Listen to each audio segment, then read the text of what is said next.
संविधान दिवस समारोह में के अवसर पर आपको बता दें कि संसद भवन में कार्यक्रम का आयोजन किया गया है। पीएम मोदी का संबोधन चल रहा है, सीधे आपको ले चलते हैं संसद भवन में। मतलब उनको भी वो मिलता रास्ता मिल जाता है कि भ्रष्टाचार के रास्ते पर चलना बुरा नहीं है। 2-4 साल के बाद लोग स्वीकार कर लेते हैं कि हमें ऐसी समाज व्यवस्था खड़ी करनी है। क्या समाज के अंदर भ्रष्टाचार के कारण कोई अगर गुनाह सिद्ध हो चुका है तो उसको सुधरने के लिए मौका दिया जाए, लेकिन सार्वजनिक जीवन में प्रतिष्ठा देने की जो स्पर्धा चल पड़ी है, ये मैं समझता हूं अपने आप में नए लोगों को लूटने के रास्तों पर जाने के लिए मजबूर करती है और इसलिए हमें इससे चिंतित होने की जरूरत है। यह आजादी के 75 साल है, यह अमृत काल है। हमने अब तक आजादी के 75 साल दरमियान देश जिस स्थिति से गुजरा था, अंग्रेज भारत के नागरिकों के अधिकारों को कुचलने पर लगे हुए थे और उसके कारण हिंदुस्तान के नागरिकों को उसके अधिकार मिले, इसके लिए लड़ना बहुत स्वाभाविक था और जरूरी भी था। महात्मा गांधी समेत हर कोई भारत के नागरिकों को उनके अधिकार मिले, इसलिए वो लड़ते रहे, ये बहुत स्वाभाविक है। लेकिन ये भी सही है कि महात्मा गांधी ने आजादी के आंदोलन में भी अधिकारों के लिए लड़ते लड़ते भी देश को कर्तव्य के लिए तैयार करने के लिए लगातार कोशिश की थी। उन्होंने भारत के नागरिकों में उस बीज को बोने की लगातार कोशिश की थी कि सफाई करो,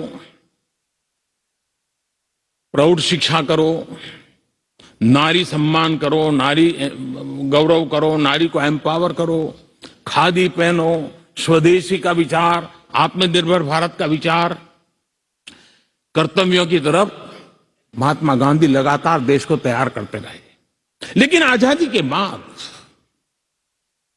महात्मा गांधी ने जो कर्तव्य के बीज बोए थे वो आजादी के बाद वटवृक्ष बन जाने चाहिए थे, लेकिन दुर्भाग्य से शासन व्यवस्था ऐसी बनी कि उसने अधिकार अधिकार अधिकार के ही बातें करके लोगों को एक ऐसी अवस्था में रखा कि हम हैं तो आपके अधिकार पूरे होंगे।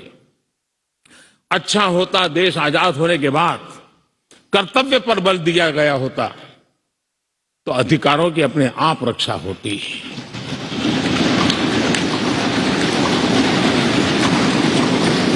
कर्तव्य से दायित्व का बोध होता है, कर्तव्य से समाज के प्रति एक जिम्मेवारी का बोध होता है।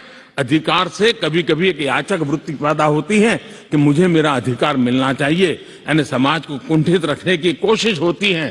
कर्तव्य के भाव से सामान्य मानवीय के जीवन में एक भाव होता है कि ये मेरा दायित्व है, मुझे इसको निभाना है, मुझे करना है। और जब मैं कर्तव्य का पालन करता हूं तो अपने आप किसी के अधिकार की रक्षा हो जाती है, किसी के अधिकार का सम्मान हो जाता है, किसी के अधिकार का गौरव हो जाता है और उसके कारण कर्तव्य भी बनते हैं और अधिकार भी चलते हैं और स्वस्थ समाज की रचना होती है।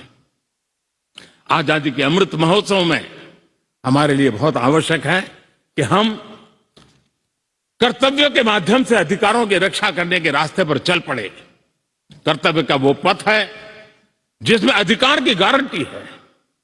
कर्तव्य का वो पथ है जो अधिकार सम्मान के साथ दूसरे को सुपुर्द करता है, उसके हक को दे देता है। और इसलिए आज जब हम संविधान के दिवस को मना रहे हैं तब हमारे भीतर भी यही भाव निरंतर जगता रहे कि हम कर्तव्य पथ पर चलते रहें। कर्तव्य को जितनी अधिक मात्रा में निष्ठा और तपस्या के साथ हम मनाएंगे, हर किसी के अधिकारों की रक्षा होगी। और आजादी के दीवानों ने जिन सपनों को लेकर के भारत को बनाया था, उन सपनों को पूरा करने का सौभाग्य आज हम लोगों को मिला है। हम लोगों ने मिलकर के उन सपनों को पूरा करने में कोई कसर नहीं छोड़नी चाहिए। मैं फिर एक बार स्पीकर महोदय का इस महत्वपूर्ण अवसर के लिए बहुत बहुत बधाई देता हूं, अभिनंदन करता हूं कि उन्होंने इस बात कार्यक्रम की रचना की।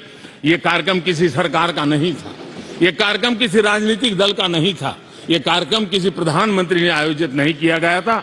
ये सदन का गौरव होते हैं स्पीकर, सदन का ये स्थान गौरवपूर्ण होता है, स्पीकर की एक गरिमा होती है बाबा साहब आम्बेडकर की गरिमा होती है, संविधान की अपनी एक गरिमा होती है। हम सब उन महान पुरुषों को प्रार्थना करें कि वो हमें शिक्षा दें, ताकि हम हमेशा स्पीकर पद की गरिमा बनाए रखे, बाबा साहब आम्बेडकर का गौरव बनाए रखे और संविधान का गौरव बनाए रखे। इसी की अपेक्षा के साथ आप सबका बहुत बहुत धन्यवाद।